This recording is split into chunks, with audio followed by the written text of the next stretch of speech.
Every industry that becomes infrastructure becomes a target. What Amazon has built in the past 8 years is not a delivery service. It is the quiet dismantling of a duopoly that moved nearly $200 billion worth of goods last year, and the companies that built it have no idea how completely they have already lost. The irony is that UPS and FedEx helped build the machine that is now replacing them, shipping Amazon's packages by the billions, while Amazon studied every route, every cost, every margin, and every weakness.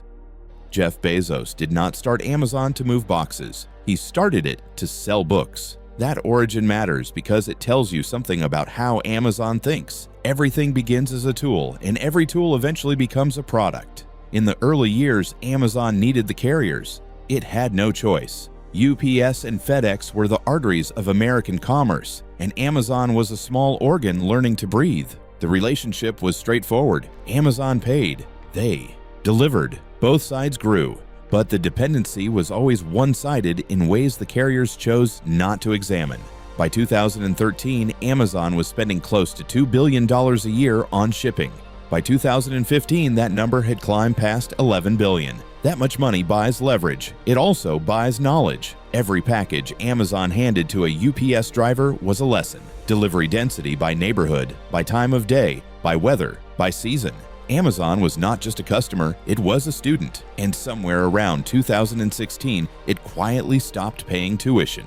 Amazon Logistics launched without a press release. That was intentional. The program began with a few vans carrying Amazon packages in dense urban corridors. Nothing threatening, nothing that looked like a declaration. It looked like cost reduction. It was actually something larger. By 2019, Amazon was delivering nearly half of its own packages. By 2022, it had overtaken both UPS and FedEx as the largest parcel delivery network in the United States, handling roughly 5.9 billion packages in that year alone.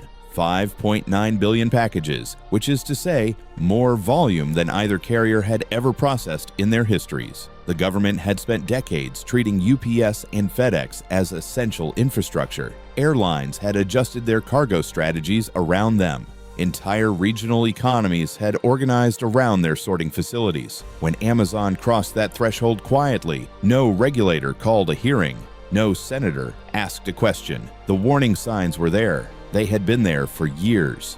The first crack appeared not in Amazon's growth, but in what carriers began to see in their own numbers. UPS reported losing Amazon volume in 2019. The framing was casual, a managed transition, a strategic realignment. They did not say, "We have been cut." This is where the story stops being about one company. What Amazon built is not simply a delivery network.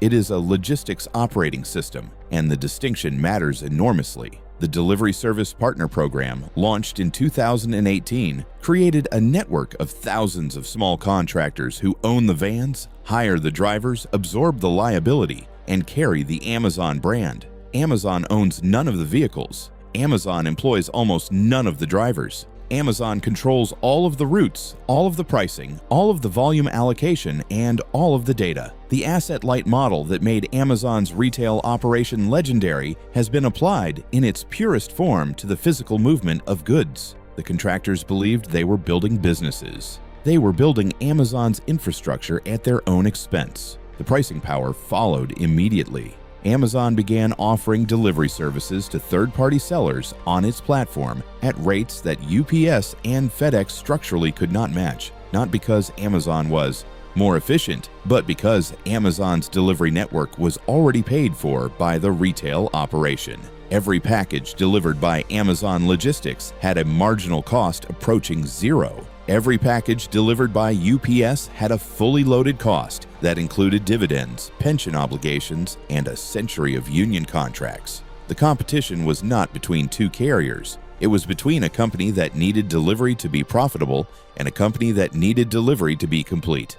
The people who depended on UPS and FedEx for their livelihoods did not receive a memo about this transition. The sorter in Louisville, who had worked the overnight shift for 19 years. The driver in Memphis, who had built a pension over 3 decades of 6-day weeks. the small business owner in Omaha who had negotiated a rate contract with FedEx because her customers expected 2-day delivery, and Amazon had not yet decided to offer her the same terms. They found out the same way everyone else did, by reading about it. FedEx lost the Amazon contract entirely in 2019. The public version of that story was mutual. FedEx said they were focusing on other customers. Amazon said they appreciated the partnership. What the numbers said was different.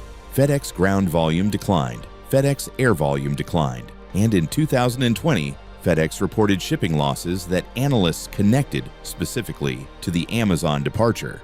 A carrier that had once processed roughly 3 billion packages a year for a single customer had to replace not just the revenue, but the density. Density is everything in logistics. A driver who delivers 20 packages on one street earns money. A driver who delivers 20 packages across 20 streets loses it. Amazon had taken the dense routes. What remained was structurally less profitable. The adjustment cost them years they will not get back. The workers absorbed the difference. UPS hourly wages remained competitive through union negotiation, but staffing levels were reduced. FedEx restructured its ground network and reclassified thousands of drivers as independent contractors, a legal designation that removed the obligation to provide benefits, overtime protections, or collective bargaining rights. The contractors were told they were entrepreneurs. Entrepreneurship in this framing meant absorbing the downside while the upside remained with the platform. The man who drove for a FedEx contractor in Georgia for 6 years.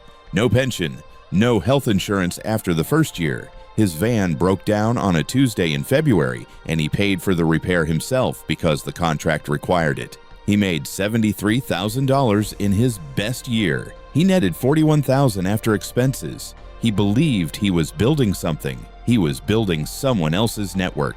This pattern is not new. Standard Oil built refinery infrastructure through acquisitions that left the original owners employed and eventually obsolete. The railroad barons of the 1880s absorbed regional lines through pricing strategies that were later declared illegal decades after the consolidation was complete and the damage permanent. The method changes. The mechanism does not.